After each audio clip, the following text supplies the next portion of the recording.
Eh, kamu sebelum kerja ekspedisi kamu juga koki ya? Betul, Pak.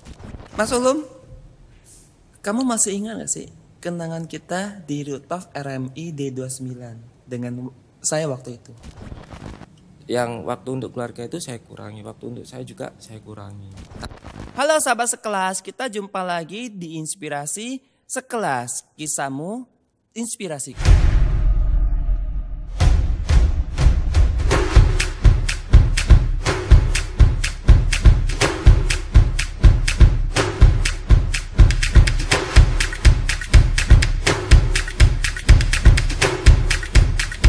Inspirasi sekelas kali ini kita akan bercerita dari Transwater sampai hari ini.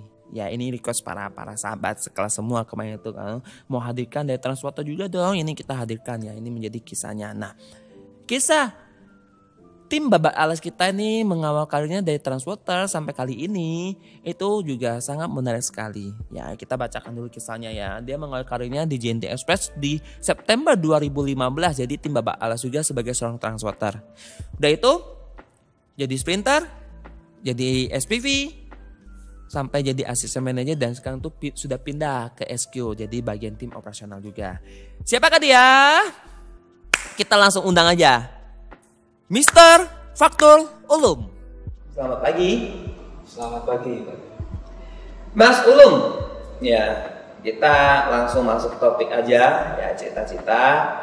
Bagaimana kisahmu, perjalananmu dari dulu sampai sekarang berada di JNT. Ya, dulu waktu masuk itu sudah kawin ya? Sudah, Pak. Sudah kawin istri keberapa? Tetap satu, Pak.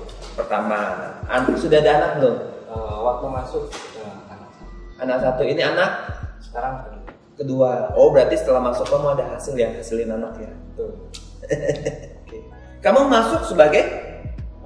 Waktu itu lowongan ada Transwater. Kamu lulus sebagai Transwater. Jadi masuk hari pertama masuk langsung jadi Transwater.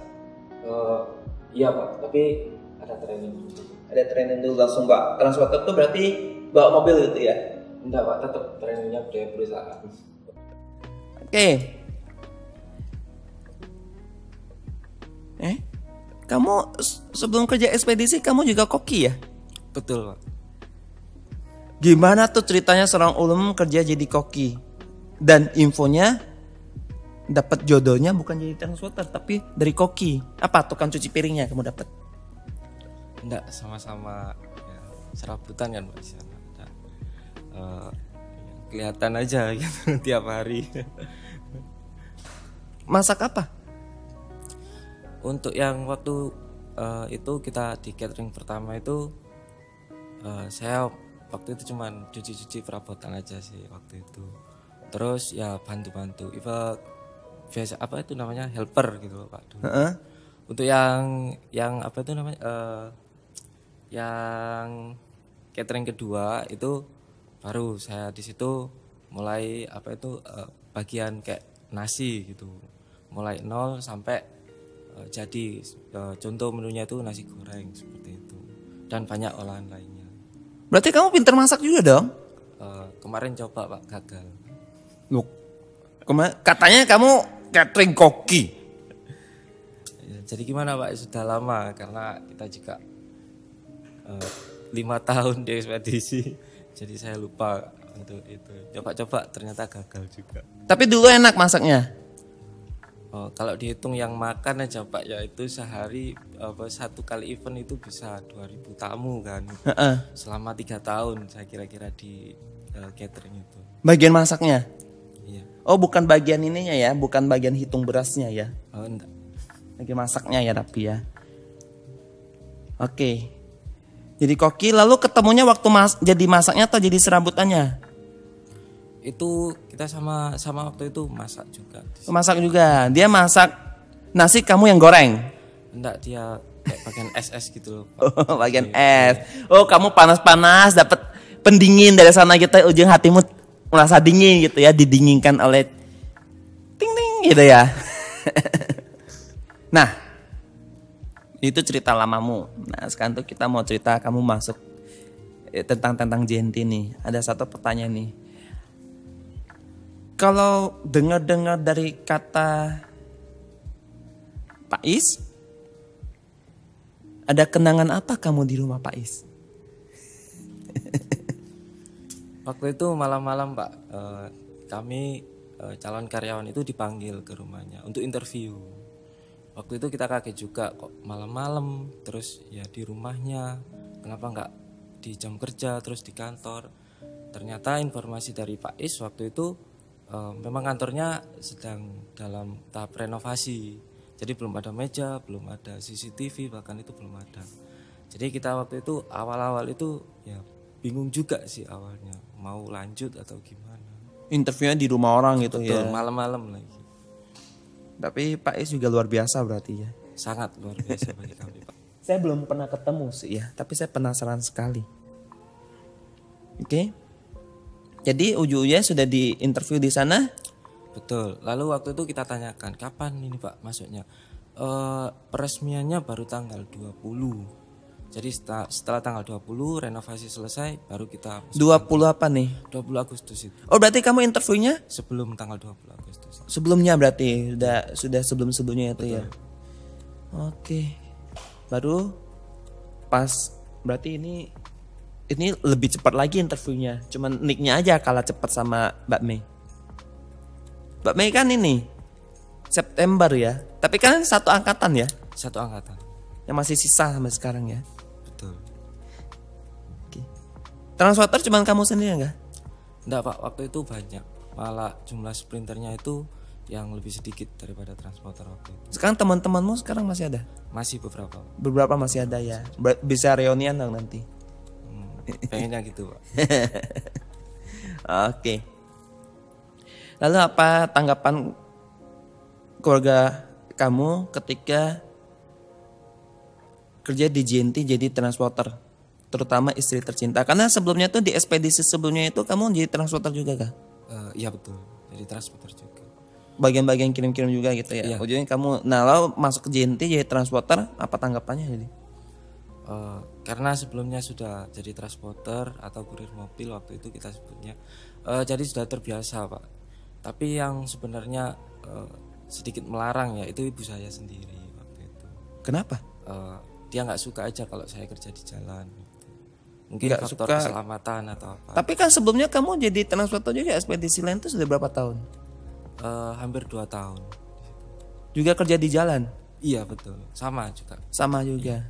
Ibu saya sering mengingatkan gitu. Apa bedanya kamu kerja di transporter jadi ekspedisi sebelah sama di kita? Banyak Pak. Apa? Terutama di gaji nanti. Terutama di gaji. Lalu Emang dulu dapat berapa? Penasaran saya. Pak, dulu terakhir Pak ya saya di sana itu 1.500.000 saja. Lalu pindah sini? Pindah di sini dapat tawaran dari Pak Is itu UMK. Langsung dapat UMK Langsung gitu. dapat UMK. Dulu UMK Surabaya tahun 2015 Itu sudah di atas 2 juta. 2,3,1. 2, belum Pak. Belum. 2,9 berarti. Karena ada tahunnya 2,4, 2,7, 2,9. 2,9 berarti ya. Ya, kalau nggak salah 27 apa 29. Oh ya, kurang lebih kayak gitulah ya. Di ekspedisi lain kamu masih dapat 1,5. Betul. Pantesan mau pindah. Pasti. 2 tahun di sana masuk kayak gitu terus. Betul. Gak ada perubahan. Tidak ada perubahan. Oh, pantas. Itu penyebabnya berarti. Baik. Dulu kan JNT masih babat alas.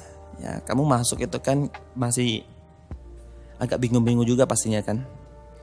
Dan katanya kamu dari transporter lo jadi sprinternya Sidoarjo ya, yang di itu Geraha Anggrek itu kan. Lalu kamu yang renov bagian ngecat, bagian apa gitu ya. Betul Pak. Enggak tanya-tanya Kak, saya kerja kok jadi tukang cat gitu. Enggak sih Pak, karena saya sendiri sadar kalau ini perusahaan baru. Mungkin ya ini pengalaman, mungkin kalau kita di perusahaan baru itu mungkin seperti ini gitu. Dapat pengalaman baru itu senang sekali kan waktu itu Pak. Apalagi itu rukonya itu tuh agak jelek ya, agak buluk ya. Betul. Waktu itu Cari yang murah aja kita kan. betul. Waktu itu lebih jelek lagi Pak, karena renovasi jadi kelihatan lebih bersih. Setahun cuma 5 juta kok nggak salah, berapa tuh sewanya. Iya. Sudah pokoknya cerita dulu tuh. Kalau sana dulu saya masih ingat tuh, karena tempatnya kecil, sumpek orang banyak saking panasnya ya. Apa servis AC-nya sendiri ya, kalian yang servis ya. Betul. Lalu biar agak adem kan. Betul. Tetap aja panas. Tetap aja panas. Ukurannya sama AC-nya nggak sesuai. Oke. Lanjut ya. Dulu kan kamu sering tidur di DP. Sedangkan istrimu itu di Jombang, LDR jadinya kan. Oh, kamu asli orang Jombang kan? Saya Sidoarjo. Sidoarjo, istri Jombang. Oh. Lalu gimana tuh perasaan suka dukanya waktu jadi sprinter awal-awal LDR sama istri? Atau ada pakai Jombang kamu kirim sendiri gitu sampai sana? Tidak, Pak. Waktu itu sudah ada video call juga kan, Pak. Jadi kita video call waktu itu. Sedih juga sih, Pak, pengen ketemu langsung sama anak, sama istri, tapi ya mau gimana lagi, jauh. Jadi 1 minggu sekali saya pulang ke sana. Oh, dari video call itu. 1 minggu sekali pulang ke sana gitu ya. Tapi anak keduanya bukan dari video call ya? Bukan, Pak. Oke. Tadi ceritanya itu gimana sih ceritanya tuh, kamu dari transporter kok tiba-tiba kisahnya jadi sprinter? Sebenarnya kamu transporter atau sprinter? Waktu di Surabaya saya transporter, Pak. Jadi waktu itu belum ada paket, hanya paket pupuk. Itu kita ambil sendiri dari Bandara Juanda, itu masuk ke kantor yang di Jemur Sari. Setelah di Jemur Sari itu kita kirimkan ke warehouse Oppo waktu itu. Dari warehouse Oppo kita itu sorenya pick up lagi untuk dikirim ke toko-toko toko-toko HP yang ada di Surabaya sama Sidoarjo waktu itu. Terus kalau untuk yang luar kota juga kita kirimkan langsung di sore itu juga, seperti itu. Jadi waktu itu awal-awal transporter. Lalu ada pembukaan cabang di Sidoarjo itu oleh Pak Is, karena rumah saya di Sidoarjo itu saya ditugaskan di sana. Tapi tidak ada tidak untuk jadi transporter. Jadi di sana butuhnya sprinter, ya saya jalan aja. Jalan aja tuh ya, nggak neko-neko juga ya. Dulu kamu transporter timnya satu tim berapa orang tuh? Kurang lebih 10 orang. Transportannya 10 orang. Sedikit ya? Dikit. Mobilnya ada berapa unit? Waktu itu sama punya Pak Jeff sendiri itu ada 4. 4 unit. 4 unit. Sekarang mobil kita ratusan unit sudah. Betul. Lalu kamu pindah ke Sidoarjo jadi sprinter. Itu berapa orang tuh satu tim Sidoarjo? Waktu pertama itu cuma 2 orang. Saya sama admin Mbak Heni itu waktu itu. Oh, Mbak Heni itu ya? Bahkan SPV-nya itu waktu itu belum ada. SPV belum ada? Belum ada. Beberapa hari kemudian ada SPV-nya. Kamu nggak ngerasa aneh kah tiba-tiba ada orang baru tiba-tiba jadi SPV-mu gitu? Enggak, Pak. Jadi jalan aja. Jalan aja. Yang penting halal gitu kerjanya. Betul. Kalau misalnya kita ada kemampuan, suatu saat kita jadi SPV juga gitu ya. Lalu ada cerita juga kalau kamu dulu tidak punya barcode dan pakai HP lama yang ininya loh, apa namanya, wallpapernya itu 3D, disentuh kerasa retakannya. Masih ada nggak HP itu? Kalau HP-nya masih ada, cuman sudah nggak retak, Pak. Nggak retak ya. Lah gimana tuh scan-nya kayak gitu? Ya, karena kita dulu awal-awal tidak ada barcode scanner, jadi dari Surabaya itu sudah memang di training itu kita hanya menggunakan aplikasi waktu itu, aplikasi Sprinter. Jadi semua aktivitas, entah itu scan-scan itu semuanya itu kita menggunakan HP waktu itu. Oh, semuanya pakai HP? Pakai HP. HP sendiri? HP sendiri. Wallpapernya itu apa namanya? Anti goresnya itu yang 3D ya? Itu asli, Pak. Retak. Asli retak ya. Ya kenangan ya tapi ya. Dulu semuanya pakai HP ya? Betul. Absen? Absen kita waktu itu pakai Storycam for WeChat itu. Jadi kita tahu waktu itu wajah-wajah teman-teman yang di luar kota. Mukanya yang penting ya? Mukanya itu tahu, yang ini banyak tekanan, yang ini enggak. Nah yang ini ada cerita lagi nih. Ini bukan untuk ditiru ya. Ini untuk itu dewasa. Ini sharing pelajaran aja. Katanya kamu pernah masuk koran. Gimana tuh ceritanya? Betul Pak. Jadi awal kisahnya itu tiba-tiba saya pagi dihubungi sama teman saya di JNT juga. Itu dia bagian tim AF yang ada di bandara. Kebetulan dia baca koran waktu itu dan lihat ada di surat pembaca itu nama saya di sana. Dengan jelas ditulis di situ SPV SDA 05 nama saya waktu itu. Lalu ternyata saya baca juga waktu itu ternyata ini salah satu komplain. Awalnya itu komplain. Itu incoming saya waktu itu. Incoming saya itu tidak mencurigakan sama sekali di awal. Jadi seperti biasa kita bongkar, tidak ada yang mencurigakan, tidak ada yang bocor, tidak ada yang kayak bunyi. Biasanya kan kalau ada yang pecah kan di dalamnya kan kelihatan kedengeran bunyi. Itu nggak ada sama sekali. Nah, secara normal kita kirim ke alamat perusahaan, ke alamat penerima seperti itu. Sampai di penerima juga tidak ada penolakan karena memang packingnya masih rapi. Nah, waktu itu sudah sampai di penerima, dibuka isinya itu ternyata pecah, satu retak isinya kurang. Nah, terus dia komplain datang ke DP bahwa pecahan botol itu. Setelah datang itu dia menjelaskan mulai dia buka paketnya sampai dia kesini itu diceritakan semua. Waktu itu komplain kami terima di Droppoint SDA 05 waktu itu. Jadi kita minta waktu untuk penyelesaian klaimnya waktu itu. Jadi dulu tidak ada kan Pak grup case seperti itu, nggak ada. Jadi pokoknya unik lah dulu tuh ya. Betul. Lalu waktu itu tim networknya itu kalau nggak salah C. Louis ya waktu itu. Jadi kata C. Louis ini keputusan akan diganti, penggantiannya akan dibebankan ke Droppoint outgoing karena waktu itu sudah disosialisasikan ke DP kalau kita itu nggak boleh terima paket madu pecah belah seperti itu dan isinya itu madu di dalam botol itu ada 6. Sudah madu pecah belah lagi gitu ya. Di sana sampai di sana itu kita masih menghubungi terus sama penerima itu. Setelah beberapa hari saya sendiri belum dapat info dari Surabaya waktu itu. Ternyata kita lost sih waktu itu, memang kontak sama penerima itu beberapa hari itu lost. Ternyata saya follow up lagi ke Surabaya dan itu sudah diganti.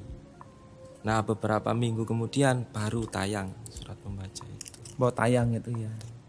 Tapi padahal case-nya kita sudah close ya. Sudah close karena ada loss info gitu dari kami ke penerima.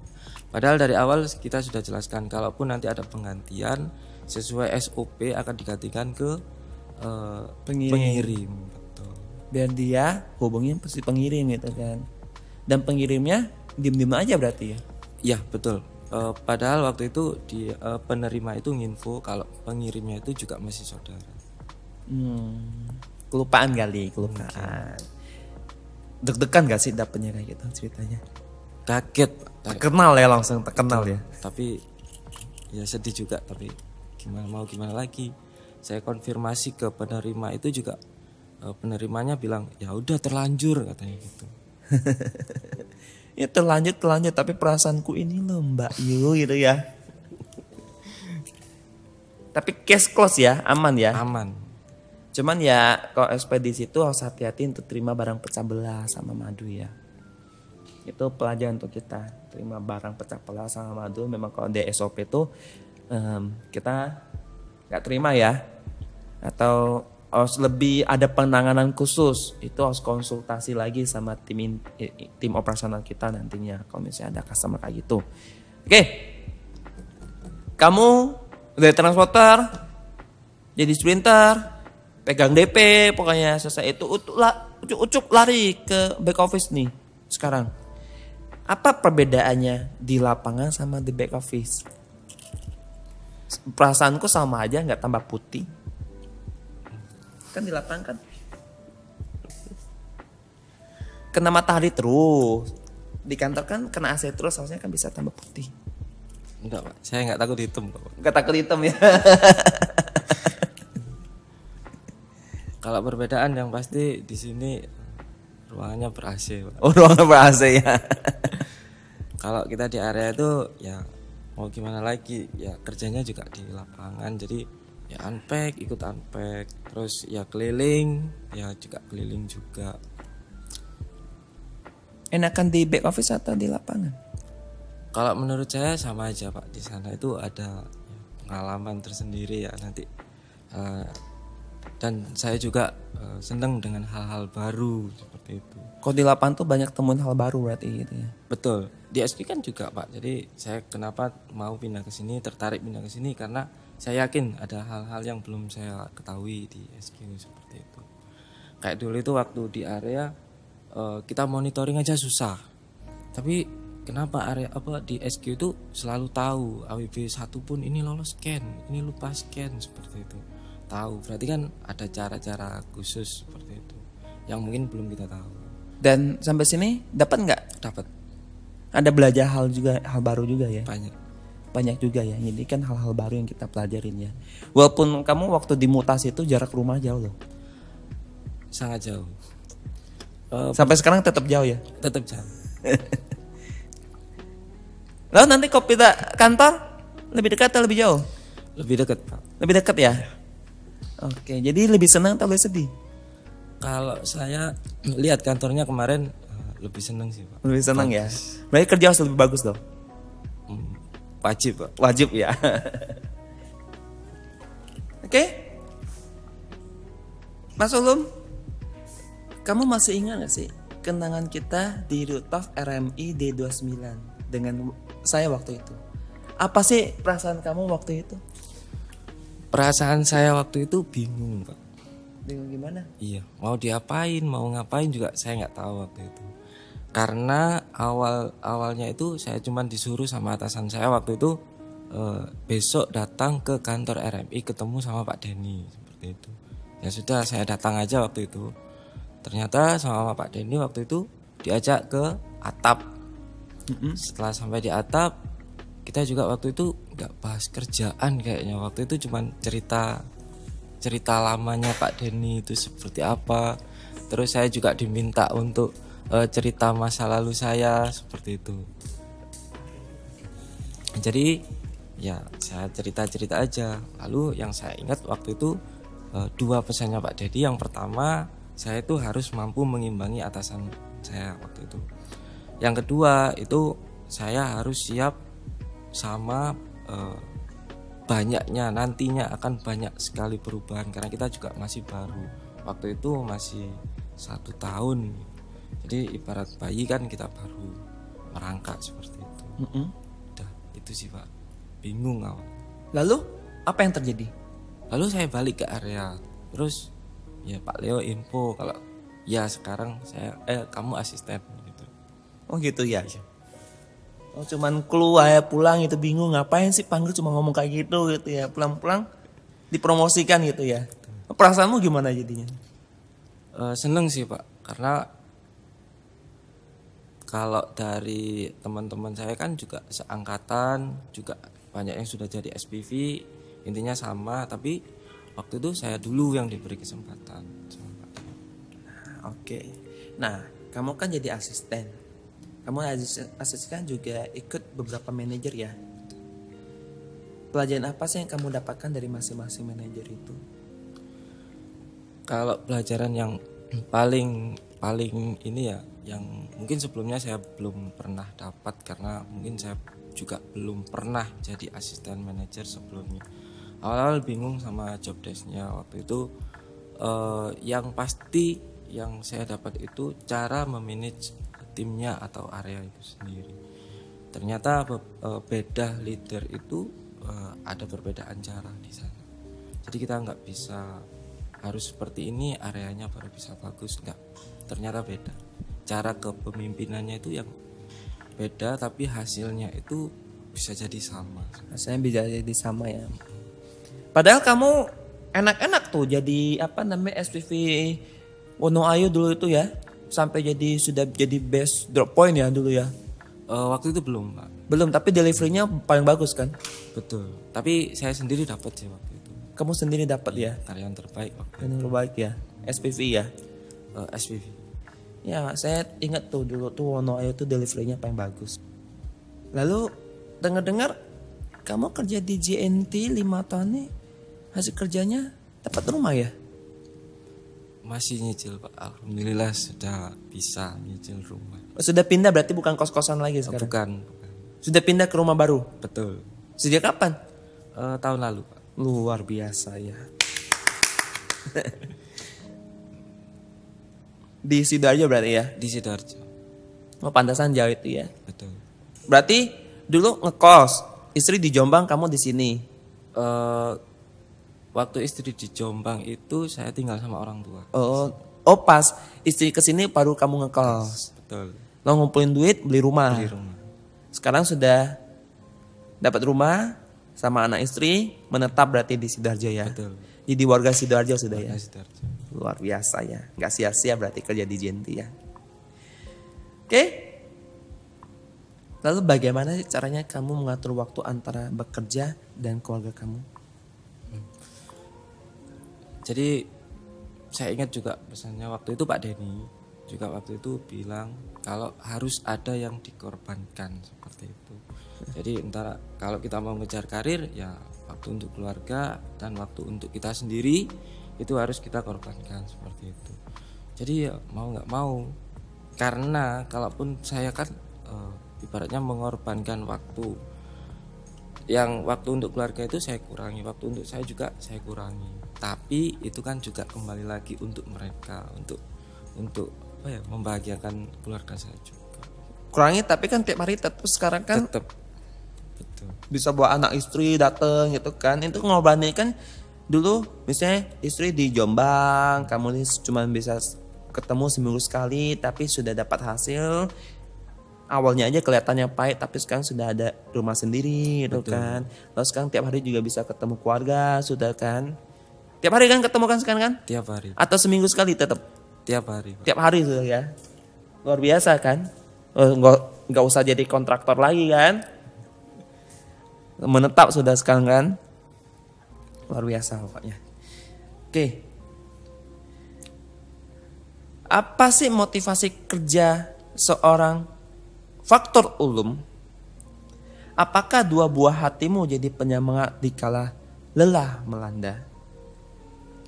Pastinya Pak, kalau waktu kayak sudah jenuh kan sama pekerjaan, terus kita pulang, terus ada yang nyambut kan, anak dua, tiba-tiba panggil gitu kan, seneng kan Pak pastinya. Apalagi kayak istri itu memang benar-benar support saya, pulang malam pun ya nggak dicari, maksudnya nggak pulang jam sini, nggak pernah. Kan sudah tahu kerjaan JNT Kak. Apalagi pas peak season harus keliling-keliling. Betul, seperti itu. Ya wes gitu kan. Iya. Sudah biasa ditinggal berarti. Sudah biasa. Tapi ya pulang-pulang tetap ada anak istri yang support kita. Intinya kayak keluarga sangat menentukan kita juga ya kerjanya bagus atau enggak sebenarnya tuh kan. Jadi hari ini para istri atau para suami yang pasangan itu sedang berkarya, sedang bertugas ya meniti karir, kita harus support mereka full. Bagaimana performa kerja mereka seperti apa, itu support dari pasangan itu sangat penting sekali ya. Bentuk supportnya seperti apa ya, kasih satu kepercayaan. Lalu kalau misalnya pasangan kita lagi pas lagi kena marah atasan, pas lagi pusing, kasih satu pelukan hangat, itu sudah cukup. Nggak perlu ada ngomong nasihat ini nasihat, nggak perlu sebenarnya tuh. Lu nggak hangat aja, itu sudah sangat cukup sekali, betul ya? Betul. Betul. Oke, masuk. Menurut kamu bagaimana JNT yang dulu dan JNT yang sekarang? Jauh sekali Pak, jauh berbeda. Sekarang sudah jauh lebih baik. Dari jumlah pick up, terus fasilitas, profit, benefit, semuanya itu kita dapatkan jauh lebih baik daripada dulu. Jadi kita yang masih berada di JNT hari ini harus jauh lebih bersyukur dibanding dulu dong. Betul. Dulu aja setengah mati kita bisa lewatin, masa sudah bagus kayak gini kita lupa diri gitu kan. Dulu yang pokoknya apa-apa nggak jelas itu ya. Betul. Tulis OEB salah coret aja kena denda. Tapi itu kan masa lalu kan, itu kisah sampai hari ini ya kita sudah semakin jelas ya, berarti kita bekerja di JNT harus semakin semangat gitu ya, harus semakin bersyukur apa ya di kondisi pandemi seperti ini. Ya, intinya adalah kita tetap diberi satu kesehatan dan kesempatan untuk bekerja, dan kita tetap mendapatkan satu pendapatan pasti tiap bulannya untuk mengepulkan asap rumah kita yang ada. Itu ya. Luar biasa. Masih ada nggak atau masih ada atau tidak teman seangkatan Pak Ulum yang sampai saat ini masih bekerja di Jenti? Masih Pak, masih banyak. Masih banyak ya? Ada yang sudah jadi SPV Gateway, ada yang sudah jadi SPV Droppoint, bahkan RM sudah ada. RM siapa? Pak Ibnu kan juga 2015. Oh iya ya, Pak satu Leo angkatan. juga IRM di 2015. Satu angkatan semua itu ya. Angkatan-angkatan gak jelas gitu waktu lu kerjanya ya. Gak ada job desk-nya ya. Dulu kan gak ada job desk ya beneran loh. Beneran Pak. Admin aja duduk di lantai. Sampai hari ini ya. Jadi hari ini ada fasilitas kayak gini luar biasa sudah. Kerja sudah depan komputer kan. Dulu kamu kerja kan pakai laptopmu sendiri kan. Betul Pak. Ya scan-nya itu kan saya ingat sekali tuh pakai HP-mu, pakai laptopmu, yang laptopmu tuh mungkin kalau hidupin tuh ngopi dulu gitu kan. Ini kopinya sudah dingin, laptopnya belum kebuka gitu ya. Sampai hari ini fasilitas sudah sebagus ini kan. Lalu apa yang kita perhitungkan lagi? Itu kan, bener kan teman-teman kita yang baru join JNT itu, kalau misalnya kita mau cerita, ini loh para pendahulu-pendahulu kita tuh untuk merintis membuka JNT sampai hari ini tuh banyak perjuangan dan banyak pengorbanan. Dan hari ini pengorbanan yang dikeluarkan itu juga membuahkan hasil. Buktinya Pak Ulum sendiri itu sekarang tuh sudah bisa menetap di Sidoarjo, ada rumah sendiri, itu hasil kerja dari JNT semua loh. Keluarga yang dunia istri di Jombang PP terus, ujungnya ngekos, sekarang tuh punya ada rumah tinggal yang menetap juga. Itu kan juga hasil kerja keras kita juga, hasil pengorbanan kita juga. Jadi pengorbanan itu tidak akan membohongi hasil ya. Pengorbanan yang tulus. Intinya kayak itu ya. Oke. Kamu kan sebagai seorang karyawan senior, bagi tips dong biar teman-teman kita yang JNT yang lain itu betah kerja di JNT. Yang pasti sih kalau kita dapat tugas itu kita selesaikan dengan sebaik-baiknya biar nggak ada beban. Terus setelah selesai itu biasanya kan kita kan biasanya merasa kayak puas gitu. Jadi udah nggak ada beban lagi seperti itu. Salah satu itu sih Pak. Lalu ada kita itu menjalankan budaya perusahaan juga dengan baik. Karena budaya perusahaan ini kan sudah sangat baik, tinggal kita menjalankannya itu seperti apa. Itu sih Pak. Baik, terima kasih. Ingat ya pesan-pesan dari senioritas kita ya. Ini Mas Ulum ini lebih senior dibanding saya loh kalau misalnya dihitung masa kerja loh. Ya, hitung umur juga. Baik, kalau misalnya keluarga kamu menonton podcast kali ini, apa sih yang ingin kamu sampaikan pada keluargamu? Untuk keluarga saya selalu dukung saya, doakan yang terbaik, dan selalu dapat ridho dari Yang Maha Kuasa. Baik, terima kasih. Ya. Oke, sebagai closing statement, silakan sampaikan mungkin kata-kata motivasi untuk para sahabat sekelas semuanya. Untuk rekan-rekan selalu belajar, amati, tiru, modifikasi agar kita itu siap dengan menjalani semua perubahan yang ada di perusahaan atau di diri kita sendiri. Sudah? Terima kasih Mas Ulum untuk ceritanya untuk pagi hari ini ya. Kisah dari Mas Ulum dari seorang transporter mendiri karirnya di JNT Express dari sebagai seorang transporter sampai hari ini ya tetap bertugas bekerja di JNT. Ini adalah salah satu bagian juga dari keluarga besar JNT Express Jawa Timur ini. Ya, lalu para sahabat sekelas ya mengikuti acara kita pagi hari ini. Ini request dari para sahabat sekelas ya, katanya menghadirkan narasumbernya Mas Ulum dari Transporter. Ini kita sudah hadirkan ya, dan saya harap cerita-cerita dari Mas Ulum ini bisa memotivasi kita semuanya ya, bisa menginspirasi kita semuanya agar kehidupan kita semakin hari semakin baik ya. Untuk merubah kehidupan kita semakin hari semakin baik itu bukan dari mana-mana ya, tapi cukup dari diri kita untuk berubah. Kalau diri kita sudah berubah, pastilah kehidupan kita juga akan berubah semakin baik. Ya, gitu. Terima kasih Mas Ulum ya untuk luangkan waktunya. Ini ada dari panitia memberikan satu cinta mata sebagai salah satu narasumber sahabat sekelas untuk memotivasi kita semua. Ya, dan acara kali ini kita juga disponsori oleh GNT Express Jawa Timur. Ya, ini juga ada kenang-kenangan untuk Mas Ulum ya, bisa untuk anak atau istri ya, atau persiapan untuk anak ketiga nanti ya, boleh juga gitu kan. Terima kasih Mas Ulum. Sama-sama Pak Denny. Oke, baik sahabat sekelas ya, begitulah cerita kita untuk pagi hari ini ya. Jangan lupa di subscribe, klik tombol lonceng, like dan sharing agar bukan hanya kita mendapatkan kisah unik ini, tapi teman-teman kita juga mendapatkan kisah unik ini. Sampai jumpa di episode berikutnya lagi. Salam naik kelas.